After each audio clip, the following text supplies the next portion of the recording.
आज आप और हम यदि तेल की मात्रा रेगुलर लेते रहते हैं तो हार्ट के मरीज 100% बनेंगे भविष्य में, ये 100% तय है। हमने ये देखा है। पहले आज से 50 साल पहले ऑयली चीज़ें लोग कम खाते थे तो ऑन एवरेज हार्ट के मरीज सबसे कम थे, नेगलिबल थे। लेकिन आज का स्तर ऐसा बढ़ गया है कि हर घर में तेल की चीज़ें उपलब्ध हैं। 1 साल का बच्चा भी तेल की चीज़ खा रहा है। आज 1 साल का बच्चा यदि तेल की चीज़ खा रहा है तो वो 20 साल का होगा तो उसको भी हार्ट रिलेटेड प्रॉब्लम हो जाएगी।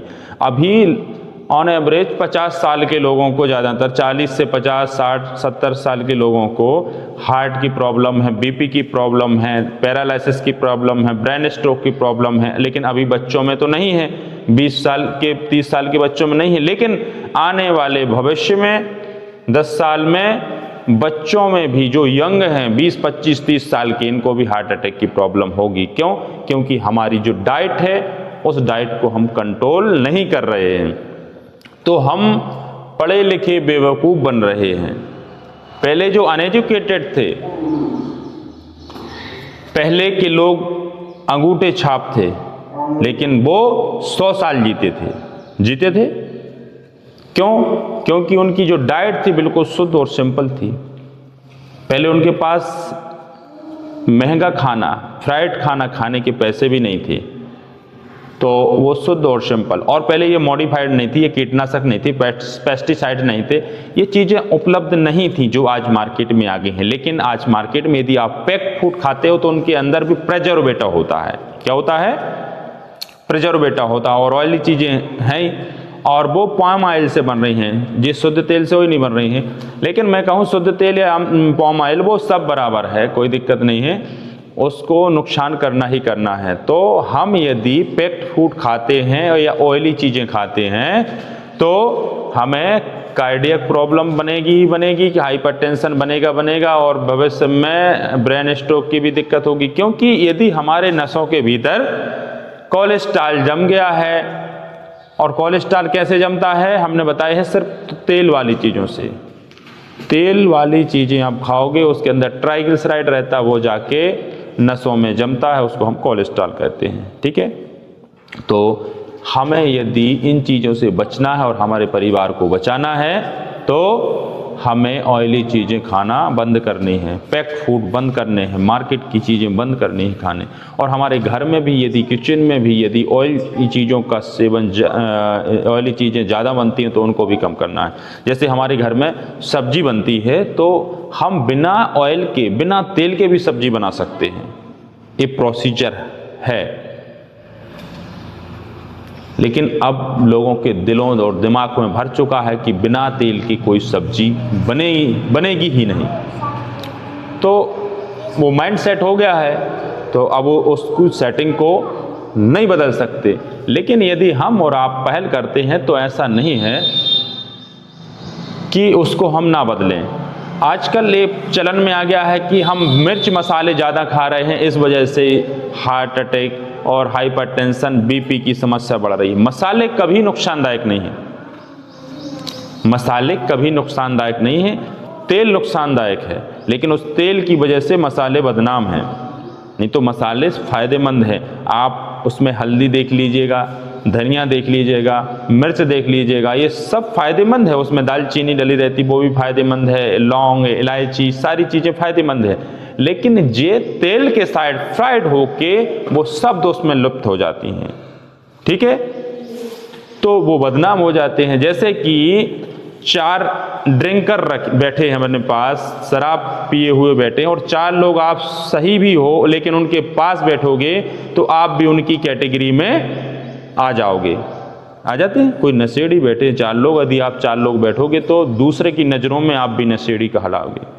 कहने का आशा ये है कि यदि एक चीज़ खराब है और दूसरी चीज़ उसके साथ जा रही है तो वो भी खराब हो जाती है। तो तेल के साथ जो मिक्स्ड होके, फ्राइड होके ये मसाले जाते हैं तो बेचारे बदनाम हो जाते हैं। तो यदि इन मसालों को हमें खाना है सब्जी के साथ तो हम बिना तेल के भी ये फ्राइड कर सकते हैं, सब्जी बना सकते हैं, तो फिर वो नुकसान भी नहीं करेंगे, आपका टेस्ट भी वही रहेगा और आपको अंदर कोलेस्ट्रॉल नहीं जमा होगा, तेल जमा नहीं होगा, तो आपको हाइपरटेंशन नहीं होगा, बीपी की समस्या नहीं होगी, हार्ट की समस्या नहीं होगी और विभिन्न प्रकार की। और यही ऑयल अपनी आंतों में चिपक के आंतों के रोग बनाता है, कॉन्स्टिपेशंस बनाता है, गैस बनाता है। तो हमारे हिसाब से यदि हम तेल को कम करेंगे तो हाइपरटेंशन भी कम होगा, बीपी जो है, हाइपरटेंशन को बीपी कहते हैं, तो बीपी भी कम होगा, शुगर भी कम होगी और हार्ट अटैक की समस्या भी कम होगी, कैंसर की समस्या भी कम होगी। मतलब एक रोग से रिलेटेड दूसरा रोग जुड़ा रहता है। तो जब हम एक चीज को बंद करते हैं तो हमें विभिन्न प्रकार के फायदे होते हैं। तो क्या हम बंद नहीं कर सकते? तो हम बीच में अब ये मेथड बताएंगे प्रैक्टिकल करके कि हम कैसे जीरो ऑयल कुकिंग करके बिना ऑयल के सब्जियां बना सकते हैं। ठीक है, तो ये हम मुहिम करेंगे जब बहुत सारे लोग हमसे जुड़ेंगे।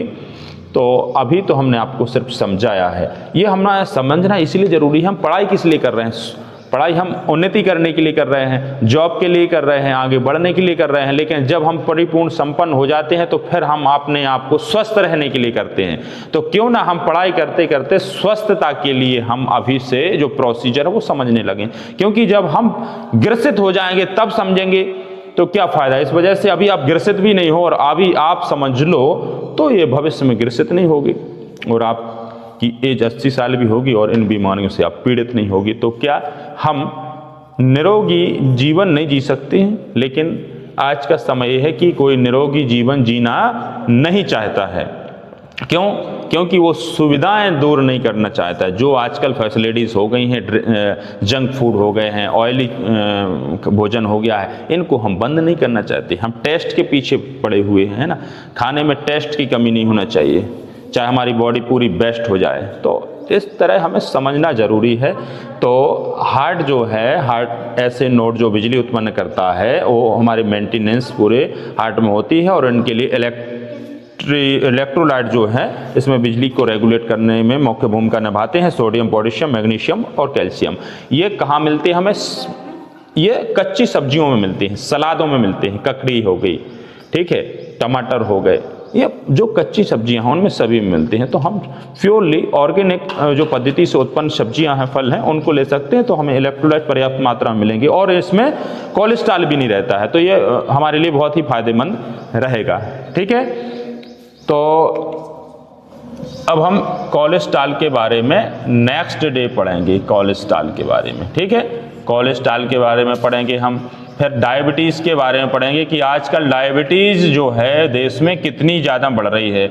और पैरालाइसिस जो ब्रेन स्ट्रोक है, ब्रेन स्ट्रोक क्यों बढ़ रहा है, ठीक है, और ब्रेन स्ट्रोक की वजह से जो पैरालाइसिस हो रहे हैं वो क्यों हो रहे हैं। और भी बीमारियां हैं आजकल जो है, कॉन्स्टिपेशंस की बीमारी है वो क्यों बन रही हैं, ठीक है, गैस की बीमारी जिसे हम कहें। तो ये बीमारी बहुत सारी बढ़ती जा रही हैं। कैंसर भी बढ़ते जा रहे हैं आजकल। हर जगह आपको कैंसर के पेशेंट आपको देखने के लिए मिलेंगे। क्यों मिल रहे हैं? हमारी डाइट की वजह से। सब बीमारी के कारण क्या है? खाना, भोजन दूषित भोजन खा रहे हैं। ठीक है, ये भोजन ही हमें बीमारियों का मुख्य कारण बना रहे हैं। तो इसमें बहुत सारी जो बीमारियां हैं वो हम खाने की वजह से, यदि हम इसको बदल लें तो ये सारी बीमारियां अपने आप रिड्यूस होने लगेंगी, कम होने लगेंगी, ठीक है, गायब होने लगेंगी। लेकिन हम चाहते नहीं हैं, बीमारी की जड़ को नहीं पकड़ना चाहते हम। यदि जो बीमारी हो जाती है उसके पीछे दौड़ते हैं, उसकी दवाई खाते हैं, लेकिन उसके मुख्य कारणों पर नहीं पहुंचते कि ये बीमारी उत्पन्न कैसे होती है। जब तक उसकी बीमारी की तह तक नहीं पहुंचेंगे कि ये उत्पन्न कैसे हुई है, तब तक तो हम भागते रहेंगे, दौड़ते रहेंगे, डॉक्टरों के पास जाते रहेंगे। ठीक है, तो मुख्य रूप से हमारा कहने का आशय यह है कि कोई भी बीमारी है उसकी पहले हम तह तक पहुँचें। तो हम इसको स्टेप बाय स्टेप जो है बीमारी को पढ़ेंगे। यदि आपको अच्छा लगेगा तो पढ़ेंगे और यदि नहीं लगेगा तो नहीं पढ़ेंगे, कोई बात नहीं, फिर तो ज़माने के हिसाब से चलेंगे। आजकल भारत में डॉक्टर प्रतिदिन हर साल बढ़ते जा रहे हैं, सुविधाएं बढ़ती जा रही हैं। आपके पास पैसा है, लगाते जाओ, कोई दिक्कत नहीं है ना। यही तो चल रहा है।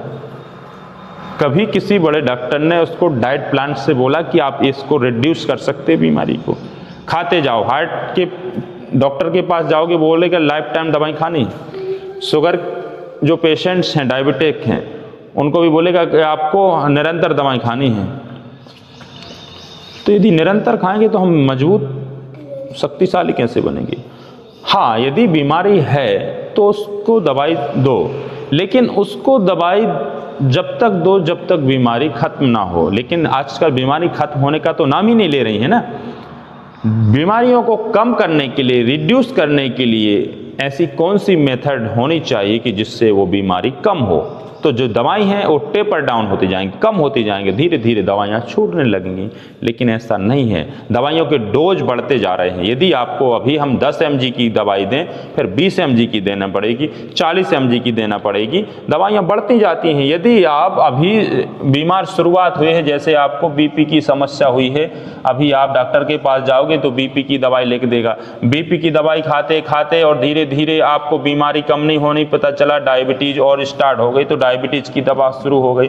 अब डायबिटीज की दवा शुरू हो गई, अब धीरे धीरे आपको गैस की समस्या हो गई, तो आपको गैस की समस्या होने लगी। फिर इसके बाद आपका पेट साफ नहीं हो रहा, कॉन्स्टिपेशन हो रहा, तो उसकी भी दवाइयाँ हो गई। फिर नींद नहीं आ रहा तो नींद की दवाई हो गई। ठीक है, आपको फिर इसके बाद शरीर में डायबिटीज की वजह से शरीर में झुंझुनाहट, वीकनेस, कमजोरी आ रही, तो उसकी दवाई हो गई।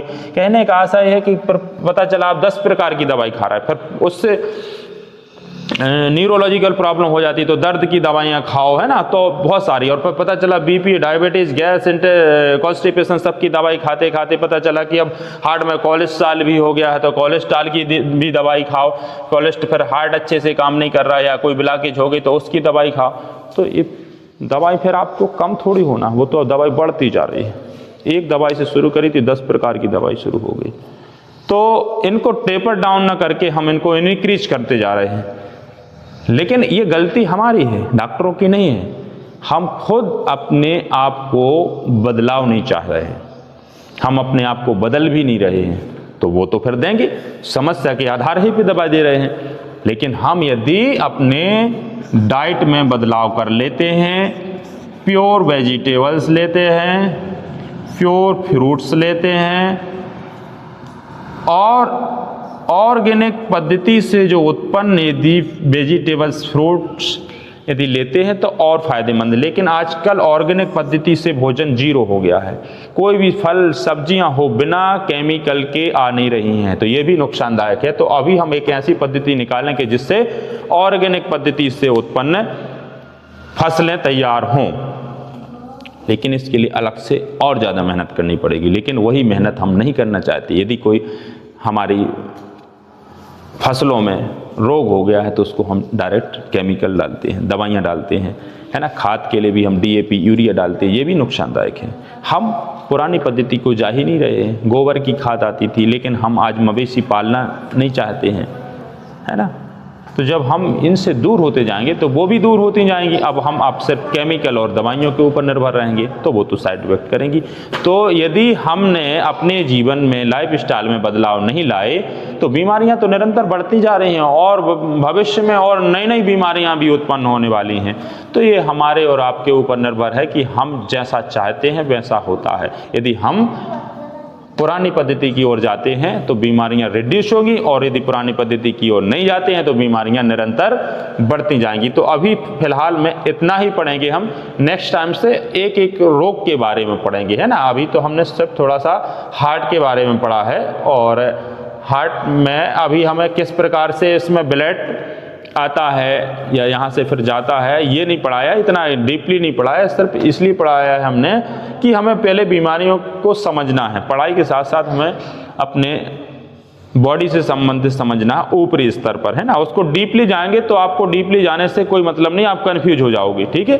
तो अभी हमने सिर्फ ऊपरी सतह पर पढ़ाया है जिसमें आपको समझ में आ जाए, ठीक है। धन्यवाद।